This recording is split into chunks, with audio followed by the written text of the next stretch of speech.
One myth pushed by Democrats is that the war on poverty was successful.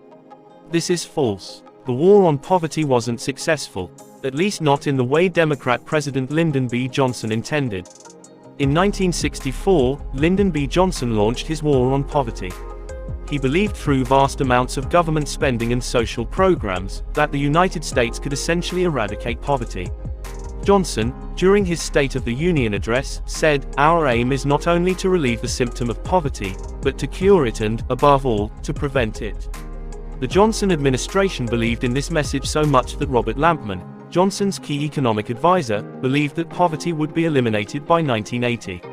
Since 1964, the government has spent somewhere between $15 to $22 trillion on social programs to combat poverty. Despite spending trillions of dollars over the last several decades, the official poverty rate in the United States is around the same as it was during the end of the Johnson administration. In 1969, during the end of Johnson's administration, the official poverty rate was 12.2%, dropping to a low of 11% by 1973. In 2021, the official poverty rate was 11.6%. So there was no statistically significant difference. Not only was poverty not eliminated by 1980, but some measures are even worse today. In 1969, 14% of children were living in poverty. By 2021, the percentage of children living in poverty was 15.3%. Lyndon B. Johnson's stated objective was an absolute failure. Poverty wasn't eliminated and persists today at a similar level to what it was in the past. Now, one objection that Democrats would make is that the official poverty rate is no longer the standard for determining poverty. They claim that that method is flawed. That now we use a method called the supplemental poverty measure to determine poverty. And if you use the supplemental poverty measure, then poverty rates have decreased. Which would mean the war on poverty was successful. There's so many objections to this claim. They're correct that the official poverty rate method is flawed, but they're wrong that the supplemental poverty measure should be used to determine if the war on poverty was successful. Here's why you shouldn't use the supplemental poverty measure to determine if the war on poverty worked. The supplemental poverty measure method adds government benefits to cash income. Government benefits like nutritional assistance, subsidized housing, and home energy assistance are added to cash income. Of course, that's misleading. It doesn't make sense that someone meets the poverty income requirement to be on the Supplemental Nutrition Assistance Program, but once they receive the Supplemental Nutrition Assistance Program, they're no longer in poverty. Their income remained the same. They're still in poverty. For example, if someone is unemployed, and they receive unemployment benefits, that doesn't mean that they are employed. Government benefits being added to cash income to lower poverty is not what Johnson's war on poverty was set out to do. The Johnson administration's goal was not to have people become reliant on the government to avoid poverty. He wanted to reduce the cause of poverty, not just the consequences. He believed that his social programs would make people self-reliant and no longer dependent on the government. So, what happens when you exclude government benefits from cash income? Well, a metric called anchored supplemental poverty measure before taxes and transfers can be used to determine people's cash income without including government benefits. For example, when you use anchored supplemental poverty measure before taxes and transfers, the poverty rate is similar today to what it was during the Johnson administration.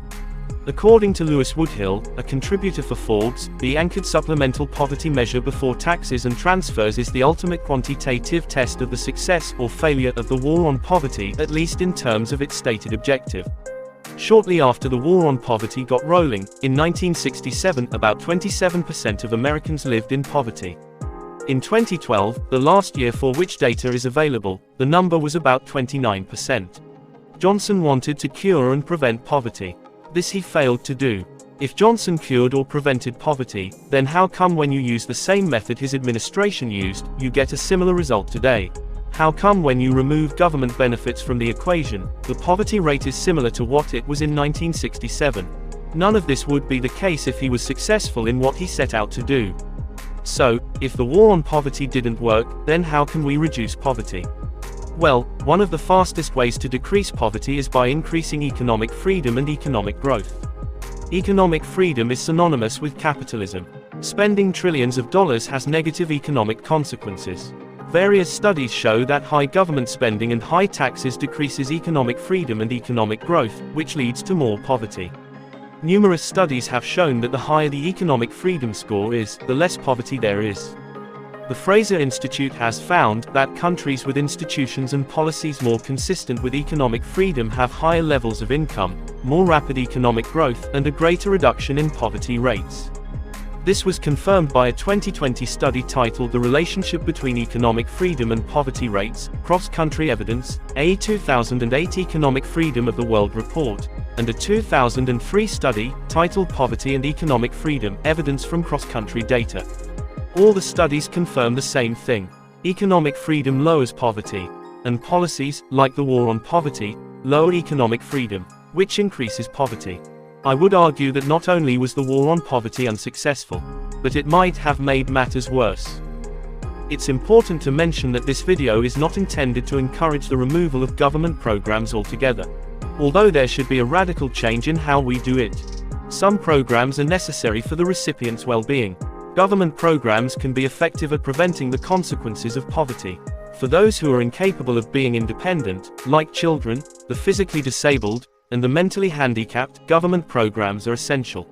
But it's important for people to know the truth about the war on poverty. And the truth is, that it was an absolute failure. Anyway, that concludes my video.